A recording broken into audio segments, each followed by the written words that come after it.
Most people's life stories are lost forever, but yours doesn't have to be.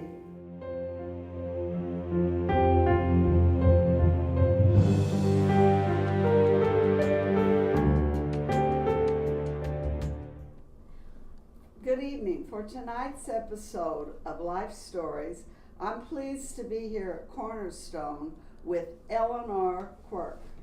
Good evening, Eleanor. Good evening, Margaret. To start with, let's talk about how long have you lived here in Milford? I was excuse me. I was born here in Milford on February 11, 1920. So I am now 98 years old, and have always lived in Milford. And you've lived in Milford all your life? All my life.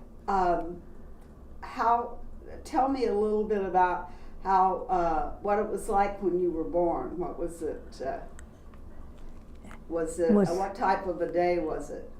Oh, it was. My mother said there was a ice storm, and they had to take her to the hospital in a horse and pung, horse and sleigh. Like a sleigh? Yeah. Oh wow, that's quite interesting. It's funny because there's 6 of us children, and 5 of them were born at home. Why they took her to the hospital for me, I have no idea. Were you the youngest? No, I have a brother Donald who was 4. He was 2 years younger than I. Maybe the doctor couldn't get there, but anyway. I wanted you to talk a little bit about your mother and father. We have a picture of your father here. Where was he born? And tell me a little bit about what this picture is about. Sure, I'll tell you how he happened to come to Milford. He was born in Surrey, Maine, which is a very small town between Ellsworth and Blue Hill, if you know the territory. And he came when the Spanish War broke out. He enlisted, and he went to Cuba with Teddy Roosevelt and his men, and they fought, I suppose, on Sandbar Hill. Wow. I don't know for sure but it sounds kind of good for a story. Wow, and that's an amazing picture. And then when he was discharged, he worked in the quarries down in Maine, but he wasn't a quarryman. He was a blacksmith. He sharpened the tools for the men that cut the granite. And so when he was discharged from the service, he came back through Milford knowing that there were plenty of quarries here and that he could get work. And he met my mother, and that's the beginning of all of us in the family. And tell me a bit about the quarries. So I have heard from people that many of the buildings in New York City. Oh yeah, Milford pink granite. Milford Pink granite. Yep. And it was it was very popular, very expensive, and they did a lot of. I know they did the story about New York, but I know they did many more, but I can't. How many quarries? Was there just one quarry? Oh no. What was it like? There were several. Several quarries? Yeah. My father worked at Dodds Quarry, which was on the Holliston Road. Oh, okay, on Holliston. Yeah.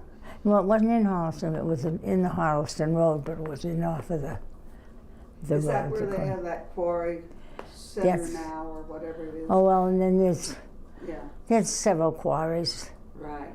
And the kids take advantage of them. And so they will swim there. And how long? You told me a little bit about your mother. That how old were you when your father passed away? And I was 6. I was 6 when my father died. He died of a massive heart attack right then and there. He wasn't sick at all. And my mother was with him, of course, but he left 6 children behind for my mother to bring up. And I had a 2-year-old brother, and I was 4. I was 6. Pete my brother Arthur, we called him Pete. I think he was 7 and so forth until I got to my sister who was 16. She was the oldest. And what was your school like when you were growing up? Oh, they had rural schools for people that couldn't walk, were too far to walk to town. They had rural schools, and one of them was within sight of my house. So that's where we went, and it was one room with 3 grades and 1 teacher. Wow. How did that work? How did they do that? Well, the best I can remember, they had them, of course, sitting together, each grade, and I suppose she'd give one something to do and take the next one to, I really don't know. Oh, okay. It was. I've always been curious. But I can remember sitting in the classroom, and that is the way we were seated. Yeah. Well, you can remember that? I can. Wow. So then, did you go to high school here in Milford, or? Oh, I did, but by the time we went to five years of schooling up on Purchase Street where I was born, in that neighborhood. And then when we were going into the 6th grade, we went to Milford to a park school, which is no longer there. It's a parking lot now, but it's across from it's on Spruce Street, right across from what school is that? Memorial? Memorial. Yeah. And so we went to the 6th grade there, and then we were big shots when we got to be the 7th grade, and we went to the big Stacy school. And then you all went to school? Well, no, we went to school to begin with. But the oldest sister graduated high school, and I graduated high school, and my younger brother graduated high school. But the 3 in between, my brother Arthur wasn't interested in school anyway, so he went to work.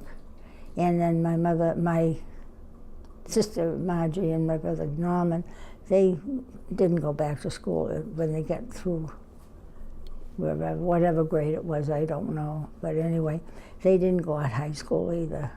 Oh, well, after you graduated from school, did you go to work? What did you do for?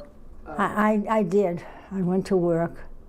I was a clerk in Grant's, but Grant's was a very popular store in Milford at the time. What was it? Grant, W.T. Grant. Oh, Grant Yeah. store, like a And that's store? And my husband was working there too. I didn't know he was just another guy then. But anyway, he was there, and when anybody asked me how I happened to meet him, I tell them the story, and I tell my husband that he found $1 million baby in a 5 and 10 cent store. Oh, that's cute. That was an old-fashioned song, right? Yeah, well. And where did he? What was his position at Grant's? Oh, he just was in training. He didn't stay in it. He went back to school, and he was a social worker for the welfare department, state welfare department.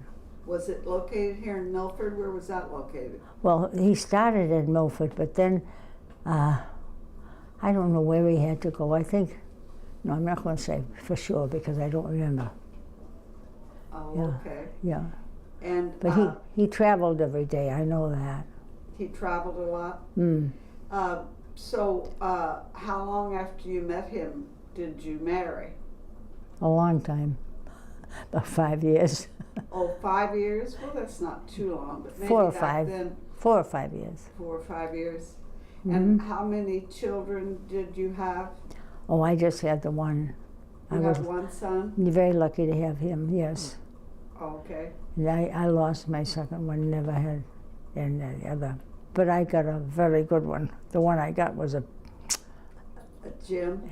he was. And what did your son do?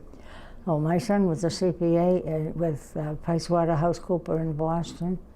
And he worked himself up from just a worker until he was a partner in the whole business. Oh, that's. So he did very well. He did. Hmm. And how many children did your son have? He had 2 boys, and they both. One of them went to Amherst College. Amherst? College, not state school, it was a college. And I forget where he got his master's. I think at BU, I'm not sure. And I know I was there, but I don't, at the moment, don't remember.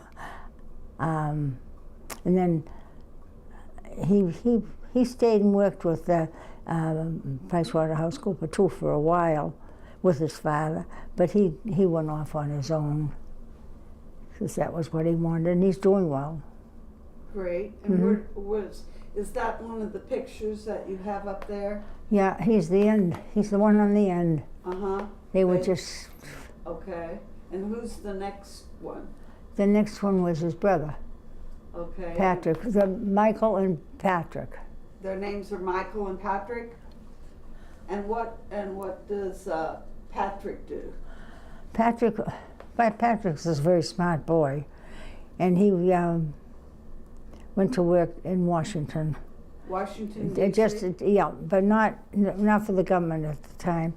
He worked for some kind of a grant that he had to travel all the time, and he got sick of it. But anyway, Patrick went to Bates College in Maine. Oh, in Maine? Yeah. Oh, that's good. And but Patrick went on, he didn't stop at a bachelor's, a master's degree. He went to Johns Hopkins down in D.C., and he studied for 5 years, and he stayed. That's part-time because he worked too. What was it? Oh, and he got his doctorate. So now he works for the government.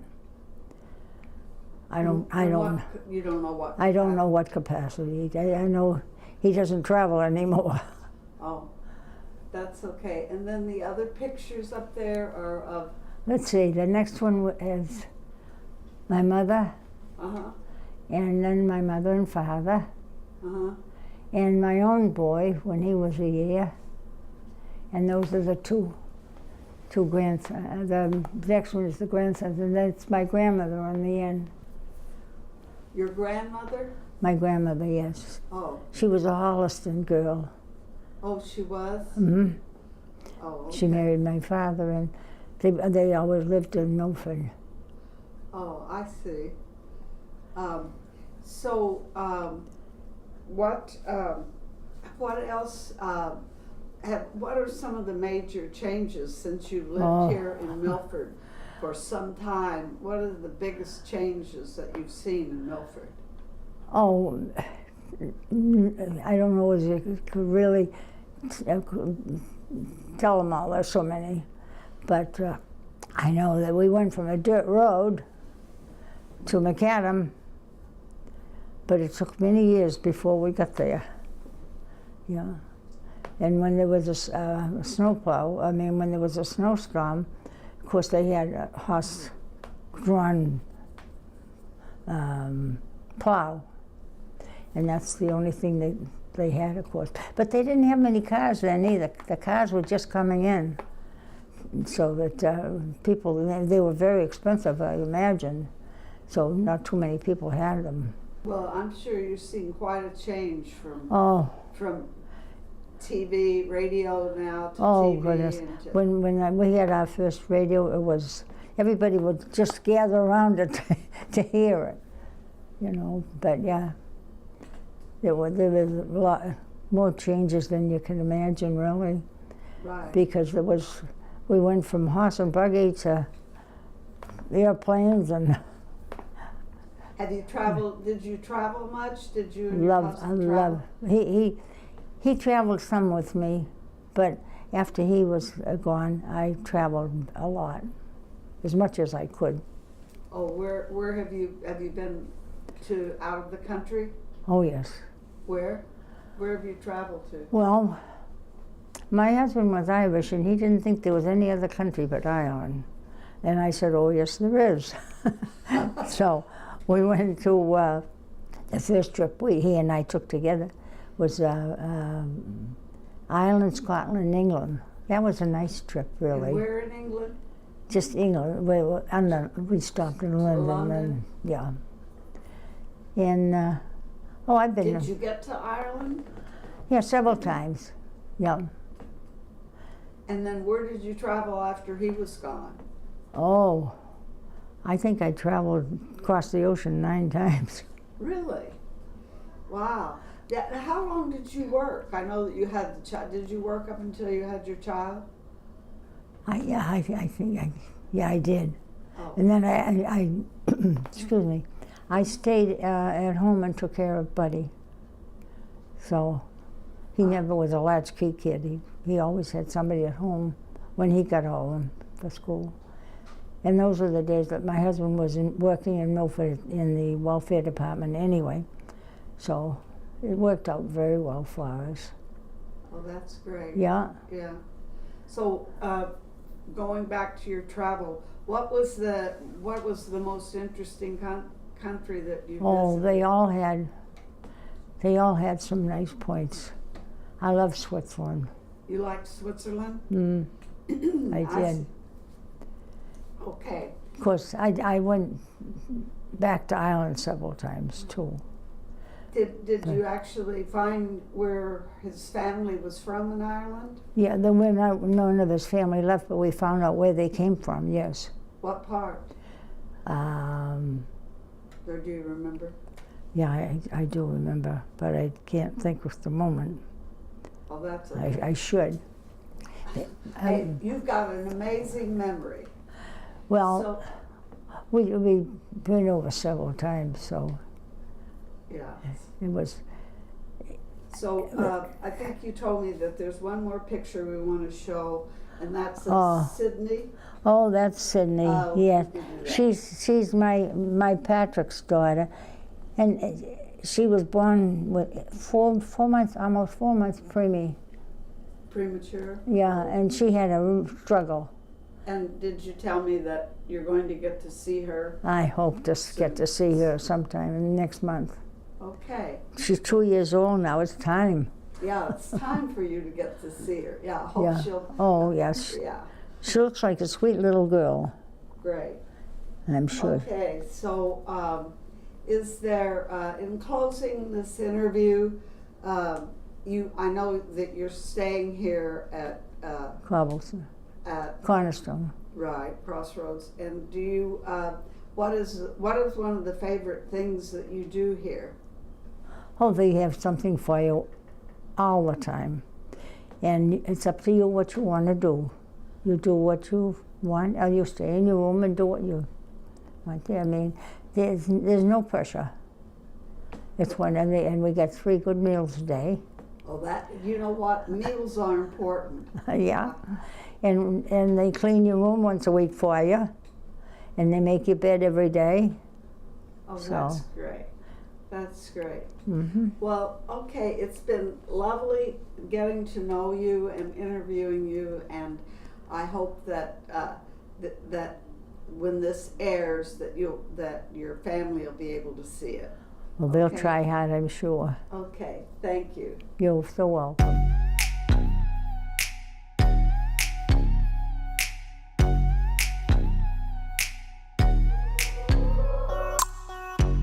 Tell me what you like, what you want from me.